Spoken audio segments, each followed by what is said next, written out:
Buddhism, the fulfillment of Hinduism. 26th of September, 1893. I am not a Buddhist, as you have heard, and yet I am.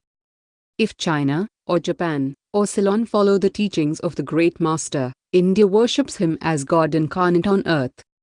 You have just now heard that I am going to criticize Buddhism, but by that I wish you to understand only this. Far be it from me to criticize him whom I worship as God incarnate on earth. But our views about Buddha are that he was not understood properly by his disciples. The relation between Hinduism, by Hinduism, I mean the religion of the Vedas, and what is called Buddhism at the present day is nearly the same as between Judaism and Christianity. Jesus Christ was a Jew, and Shakyamuni was a Hindu. The Jews rejected Jesus Christ, nay, crucified him, and the Hindus have accepted Shakyamuni as God and worship him. But the real difference that we Hindus want to show between modern Buddhism and what we should understand as the teachings of Lord Buddha lies principally in this: Shakyamuni came to preach nothing new.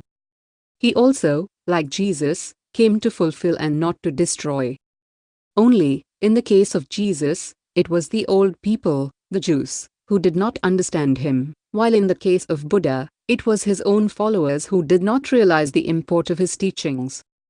As the Jew did not understand the fulfillment of the Old Testament, so the Buddhist did not understand the fulfillment of the truths of the Hindu religion.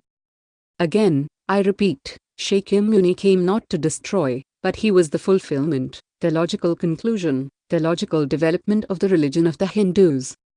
The religion of the Hindus is divided into two parts, the ceremonial and the spiritual. The spiritual portion is specially studied by the monks. In that there is no caste.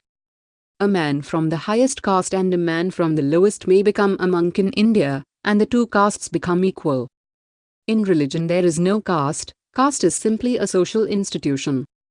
Shakyamuni himself was a monk, and it was his glory that he had the large-heartedness to bring out the truths from the hidden Vedas and through them broadcast all over the world. He was the first being in the world who brought missionarizing into practice, nay, he was the first to conceive the idea of proselytizing. The great glory of the Master lay in his wonderful sympathy for everybody, especially for the ignorant and the poor. Some of his disciples were Brahmins.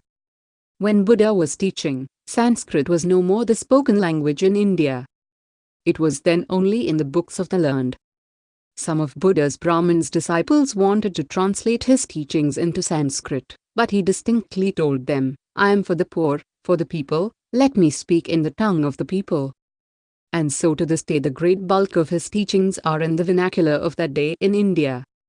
Whatever may be the position of philosophy, whatever may be the position of metaphysics, so long as there is such a thing as death in the world, so long as there is such a thing as weakness in the human heart, so long as there is a cry going out of the heart of man in his very weakness, there shall be a faith in God. On the philosophic side the disciples of the great master dashed themselves against the eternal rocks of the Vedas and could not crush them, and on the other side they took away from the nation that eternal God to which every one, man or woman, clings so fondly. And the result was that Buddhism had to die a natural death in India. At the present day there is not one who calls oneself a Buddhist in India, the land of its birth.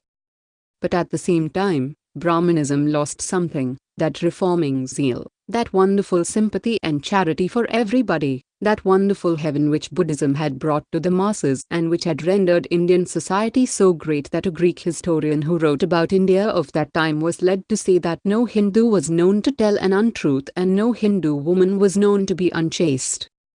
Hinduism cannot live without Buddhism, nor Buddhism without Hinduism.